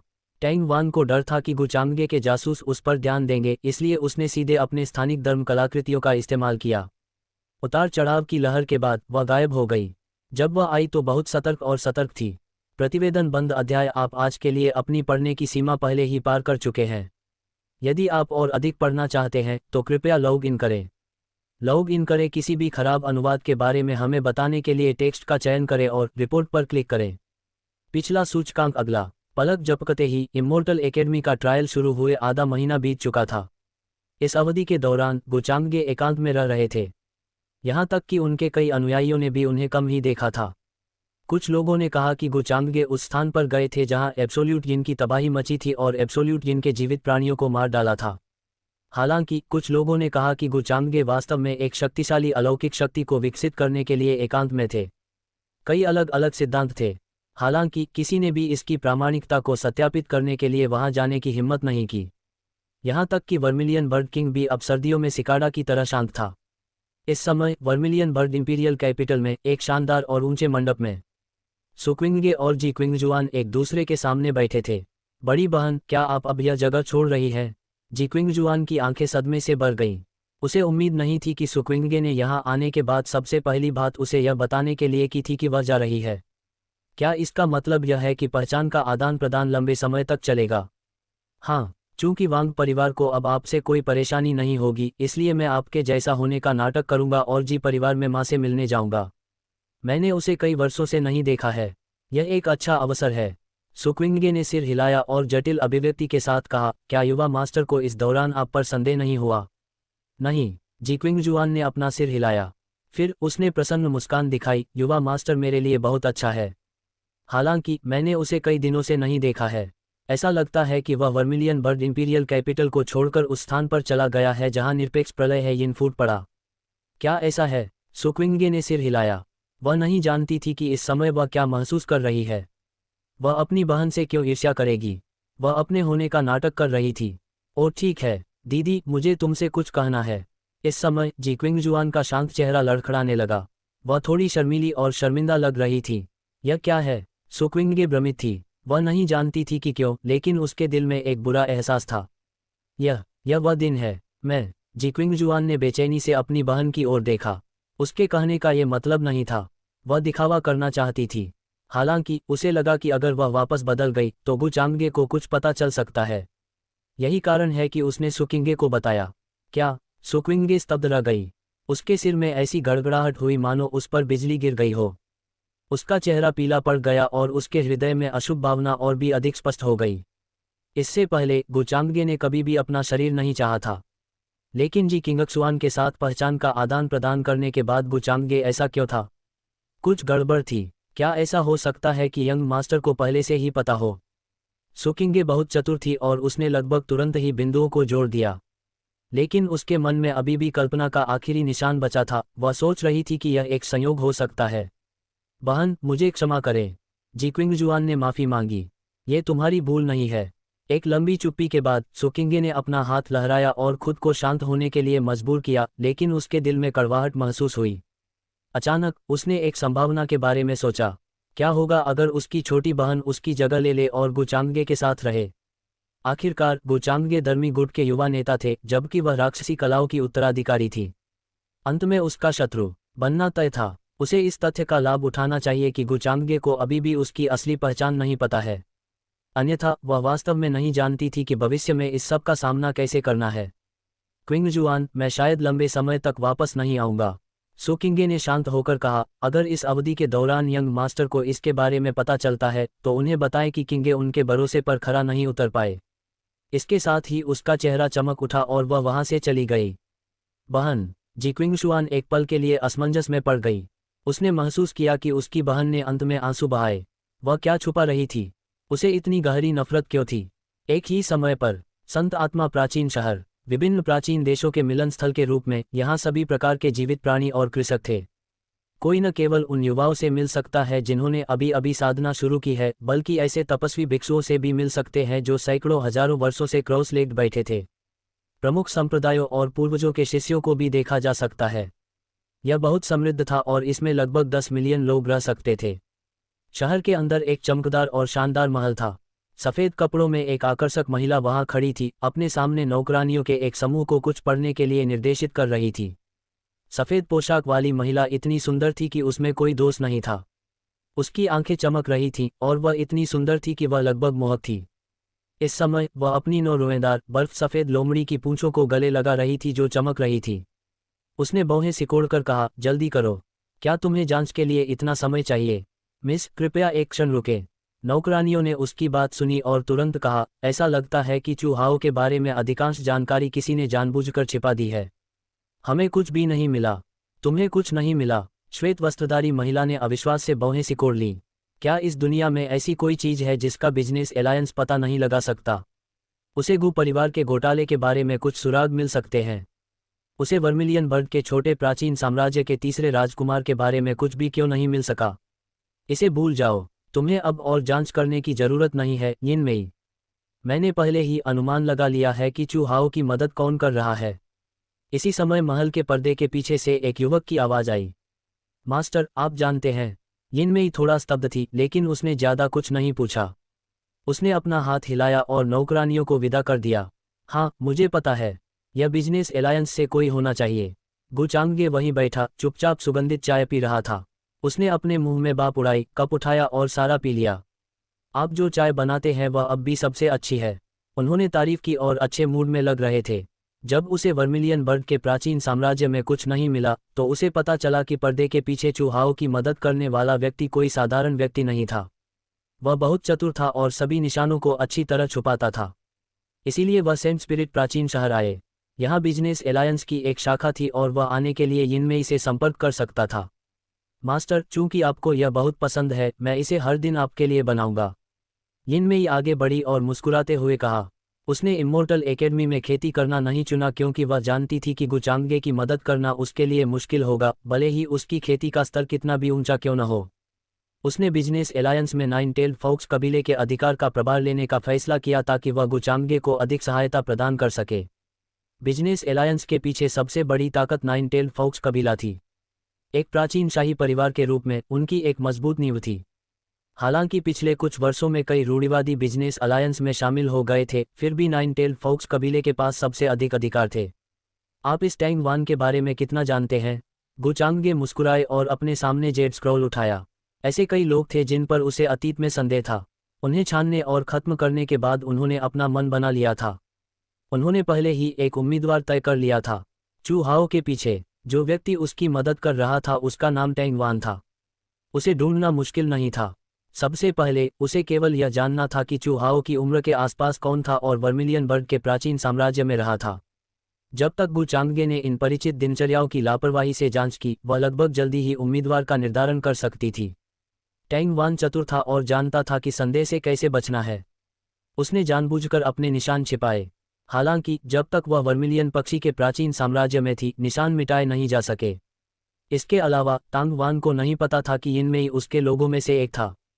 तांग वान काफी सक्षम लगती है। उसने सैकड़ों साल पहले बिजनेस अलायंस में काम करना शुरू किया था। तांग परिवार का बिजनेस अलायंस में बहुत प्रभाव है। उसके दादा एक उपगठबंधन के नेता हैं और उनके अधीन कई ताकतवर हैं, यिन मेई ने समझाया। उसने अपने मन में तांग वान के बारे में सारी जानकारी गुचांगे को बता दी। उपगठबंधन के नेता, ऐसा लगता है कि उनके पास बहुत ताकत है। गुचांगे लापरवाही से मुस्कुराया। ऊपरी क्षेत्र में सबसे बड़े व्यापारिक गठबंधनों में से एक के रूप में व्यापार गठबंधन ऊपरी क्षेत्र में लगभग हर जगह था। इसकी शक्ति कल्पना से परे थी। यहाँ तक कि कुछ अविनाशी संप्रदायों के संप्रदाय के नेताओं को भी उपगठबंधन के नेता के साथ सावधानी से व्यवहार करना पड़ता था, न कि उन्हें तुच्छ समझने का साहस करना पड़ता था। क्या टैंग वान ने आपको ठेस पहुंचाई, यंग मास्टर? यिन मेई ने पूछा। फिर उसने कहा, मुझे पता है कि उसका एक छोटा भाई है जिसका नाम टैंग तियान है। वह इतना बूढ़ा नहीं है और वह एक प्लेबॉय है। उसे घमंडी और दबंग होने की आदत है। टैंग परिवार उस पर बहुत ध्यान देता है। उसका एक छोटा भाई है। गुचांगे अर्थपूर्ण ढंग से मुस्कुराया। यह बहुत अच्छा है। इस तांग वान में क्या खराबी है? उसे मेरे खिलाफ क्यों जाना होगा?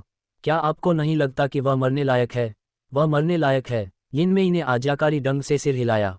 जो कोई भी मास्टर के खिलाफ जाता है वह मौत का हकदार है। यंग मास्टर, मैंने सुना है कि ड्रंकन इमोर्टल इनमें इस बार सामान की एक नई खेप आई है। क्या आप देखना चाहेंगे? बदसूरत चेहरे और दंसी हुई आंखों वाला एक युवक किसानों से भरी सड़क पर चल रहा था। उसने अपने आसपास के युवा जीवों और कृषकों पर नजर डाली। बेशक उनका ध्यान मुख्य रूप से युवा महिला कृषक पर था। वह उसका आकार मापता रहा। बटलर जैसा दिखने वाला एक मोटा आदमी उस युवक के पास आया और मुस्कुराते हुए सावधानी से पूछा, ड्रंकन इमोर्टल इनमें किस तरह का सामान हो सकता है? युवक तांग तियान ने तिरस्कारपूर्वक कहा। हालांकि वह ऐसा लग रहा था जैसे वह अकेला चल रहा हो। शक्तिशाली आभा वाले कई साधक उसकी रक्षा के लिए गुप्त रूप से उसके पीछे चल रहे थे। मैंने सुना है कि इस बार ड्रंकन इम्मोर्टल इनमें सामान नाइन टेल फॉक्स कबीले का है। हट्टे कट्टे आदमी ने मुस्कुराते हुए कहा। 9 पूंछ वाले लोमड़ी कबीले। यह सुनकर तांग तियान दंग रह गया।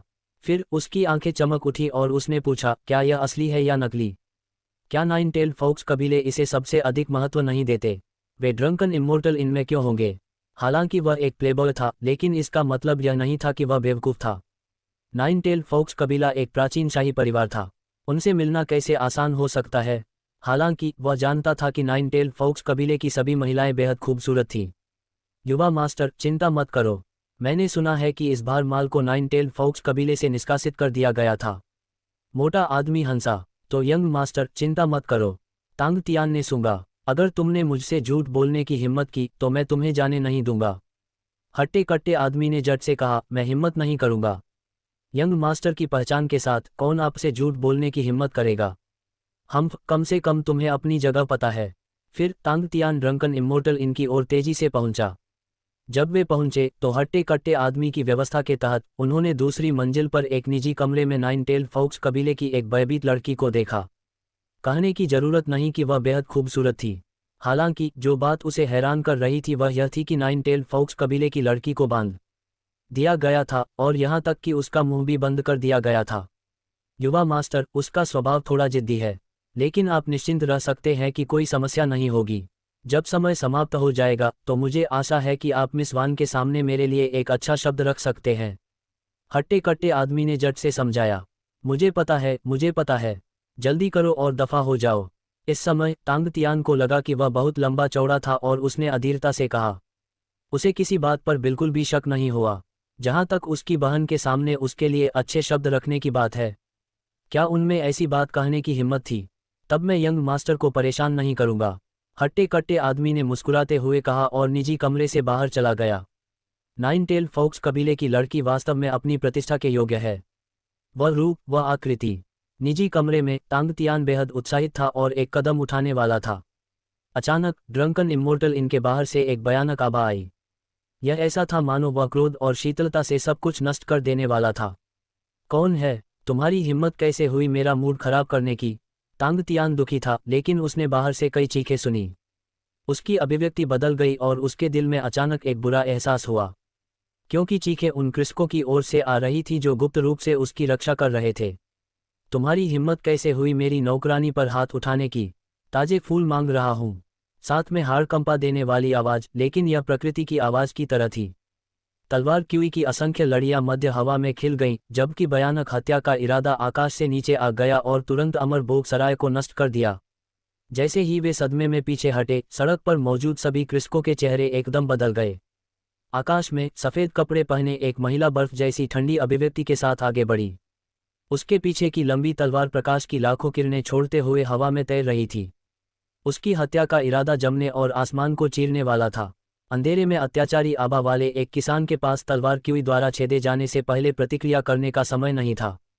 उसका शरीर और आत्मा सीधे नष्ट हो गए और उसकी आत्मा बिना किसी निशान के राख में बिखर गई। दुकानदार जू, क्या हो रहा है? तांग तियान के दिल में थोड़ी बेचैनी थी और उसका चेहरा पीला पड़ गया था। वह जल्दी से निजी कमरे से बाहर चला गया और सामने से आए हट्टे कट्टे आदमी से पूछना चाहता था। वह मन ही मन घबरा रहा था। क्या हो रहा था? क्या ऐसा हो सकता है कि कोई गलती हुई हो? क्या ऐसा हो सकता है कि इस नाइन टेल फॉक्स कबीले की लड़की के साथ कोई समस्या थी? हालांकि तांग तियान के पास प्रतिक्रिया करने का समय नहीं था। निजी कमरे से बाहर निकलने के बाद उसने जो दृश्य देखा वह उसके लिए बेहद चौंकाने वाला था।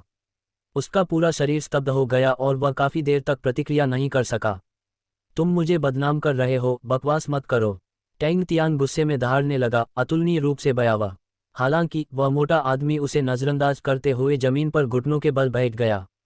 उसका चेहरा डर, अफसोस, घबराहट और अन्य भावनाओं से भरा हुआ था। वह कहता रहा, यह सब यंग मास्टर तांग तियान द्वारा आदेश दिया गया था, इसका इस नीच व्यक्ति से कोई लेना देना नहीं है। युवा मास्टर तांग तियान ने कहा कि अगर कुछ भी हुआ तो वह अकेले जिम्मेदारी लेंगे, अन्यथा इस नीच व्यक्ति में युवा मास्टर तांग तियान से लोगों को ड्रंकन इम्मोर्टल रेस्तरां में लाने के लिए कहने की हिम्मत नहीं होगी। मुझे आशा है कि स्वर्गीय महिला मुझे माफ कर सकती है। यह नीच व्यक्ति अपनी गलती जानता है, कृपया इस नीच व्यक्ति की जान बख्श दे। तांग तियान, तुम में सचमुच हिम्मत है, तुमने मेरी नौकरानी पर हाथ उठाने की भी हिम्मत की।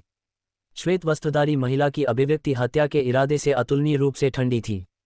उसकी लंबी तलवार हवा में तैर रही थी, भयानक चमक के साथ गुंथी हुई, किसी भी समय गिरने के लिए तैयार थी। यह सब गलत आरोप लगाया गया है, मुझे कुछ नहीं पता। यह सब दुकानदार जू द्वारा व्यवस्थित किया गया था, उसने मुझे फंसाया। तांग तियान का चेहरा पीला पड़ गया था, उसकी आवाज कांप रही थी, अतुलनीय रूप से क्रोधित और असहज, सब कुछ स्पष्ट रूप से समझाने की कोशिश कर रहा था। सिफर उसने स्वाभाविक रूप से अपने सामने सफ़ेद पोशाक वाली महिला को पहचान लिया। वह नाइन टेल फॉक्स कबीले की स्वर्गीय महिला थी। उसके पास एक ऐसा चेहरा था जो देशों और लोगों के लिए विपत्ति ला सकता था, और अनगिनत प्रतिभाएं उसे एक स्वर्गीय महिला के रूप में मानती थीं। इसके अलावा उनके पास 10,000 डाउस के बिजनेस अलायंस में बड़ी ताकत थी। उसके जैसा अपवित्र पुत्र ऐसे व्यक्ति को आसानी से कैसे अपमानित कर सकता है? सफ़ेद पोशाक वाली महिला की अभिव्यक्ति और भी ठंडी हो गई, और उसने ठंडे स्वर में कहा, फिर मुझे किसकी बात सुननी चाहिए? या आप सब मुझे बेवकूफ़ बना रहे हैं? जब मैं ध्यान नहीं दे रही थी तो आपने मेरी नौकरानी का अपहरण कर लिया।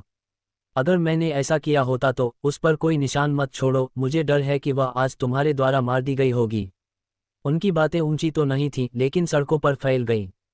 कई कृषकों और जीवित प्राणियों ने इसे सुना और बेहद आश्चर्यचकित हुए। उन्होंने तुरंत कारण और प्रभाव की कल्पना की। आखिरकार तांग तियान की प्रतिष्ठा अच्छी नहीं थी, बहुत से लोग उसे जानते थे, इसलिए उसके लिए ऐसा करना अजीब नहीं था। हालांकि उन्हें उम्मीद नहीं थी कि इस बार वह इतना साहसी होगा। उसने वास्तव में नाइन टेल फॉक्स कबीले की स्वर्गीय महिला की नौकरानी पर हाथ रखने का साहस किया। मुझ पर सचमुच गलत आरोप लगाया गया है, हेवनली लेडी, आपकी नौकरानी अभी भी ऊपर है। यदि आपको मुझ पर विश्वास नहीं है तो आप स्वयं उससे पूछ सकते हैं और सब कुछ सामने आ जाएगा। तांग तियान इस समय भी समझाने की सख्त कोशिश कर रहा था, और उसने जल्दी से कहा। उसका चेहरा अत्यंत पीला पड़ गया था, मानो वह जीवन रक्षक तिनका पकड़ रहा हो। उसे लगा कि वह मोटा आदमी उसे फंसाने की कोशिश कर रहा है। ठीक है, मैं तुम्हें एक मौका दूंगा। अगर तुमने मुझसे झूठ बोलने की हिम्मत की तो तुम्हारे पीछे खड़ा टैंग परिवार भी तुम्हारी रक्षा नहीं कर पाएगा। सफ़ेद औरत की आवाज़ बेहद ठंडी थी। जल्द ही वह चली गई और निजी कमरे में चली गई। इसके तुरंत बाद एक तलवार की किरण गिरी और नाइन टेल फॉक्स कबीले की लड़की को मुक्त कर दिया, जो बंदी हुई थी। यंग मिस, मुझे बचा लो। तांग तियान घृणित और बेशर्म है, उसने वास्तव में मुझे बाहर निकालने के लिए किसी को भेजा था। यदि आप समय पर नहीं आते तो मैं। जब लड़की ने सफ़ेद कपड़े पहने महिला को आते देखा तो वह तुरंत रोने लगी और समझाने लगी। वह इतनी बुरी तरह रोई कि सुनने वाले दुखी होंगे और देखने वाले भी रोएंगे। कई कृषक और जीवित प्राणी तांग तियान पर क्रोधित थे। वह तो बस मैल था। यह सुनकर तांग तियान के चेहरे का रंग तुरंत उड़ गया। उसके शरीर में ठंडी हवा चली और वह जमीन पर गिर पड़ा। उस वक्त उसके मन में बस एक ही ख्याल था, यह खत्म हो गया, मुझे धोखा दिया गया। तांग तियान, अब तुम्हें और क्या समझाना है? सफ़ेद पोशाक वाली महिला ने उसकी ओर उदासीनता से देखा और चिल्लाई। इन दिनों इन समाप्त जीवित प्राणी बहुत कम है। ऐसा लगता है कि अमर अकादमी की प्रतिभाओं का समूह अभी भी उपयोगी है। उसी समय चूहाओं की आकृति वर्मिलियन बर्ड के प्राचीन साम्राज्य के क्षेत्र से दूर एक पर्वत शिखर पर दिखाई दी। जैसे ही उसकी हथेली नीचे गिरी, उसके सामने का प्रचंड धूसर कोहरा तुरंत चिलचिलाती धूप के तहत बर्फ की तरह खत्म हो गया, शून्य में बिखर गया। वह परम अवस्था में प्रवेश से केवल एक कदम दूर था। उनकी ताकत के बारे में ज्यादा कुछ कहने की जरूरत नहीं थी। इन समाप्त जीवित प्राणियों से निपटना आसान था, हालांकि इन समाप्त कीवी से निपटना बहुत मुश्किल था। यहाँ तक कि इसे नष्ट करने में भी उन्हें काफ़ी ऊर्जा खर्च करनी पड़ी। यहाँ उन्होंने इम्मोर्टल एकेडमी की कई प्रतिभाओं को देखा। वे इन समाप्त प्राणियों से भयंकर युद्ध कर रहे थे। चूहाओं को पता था कि यह इम्मोर्टल एकेडमी का अनुरोध था, इसलिए उन्होंने इस पर ज़्यादा ध्यान नहीं दिया। इस दर पर इन समाप्त आपदा को इस बार समाप्त किया जाना चाहिए। यह सोचकर चूहाओं राहत की सांस लेने से खुद को नहीं रोक सका। उनके चेहरे पर एक दुर्लभ मुस्कान उभर आई। कुछ ही दूरी पर उसने दिव्य प्रकाश से आच्छादित प्रतिभाओं का एक समूह देखा। उनकी आभा चौंकाने वाली और राजसी थी। उस दिन गुचांगे के अनुयायी। ऐसा लगता है कि गुचांगे भी यही है।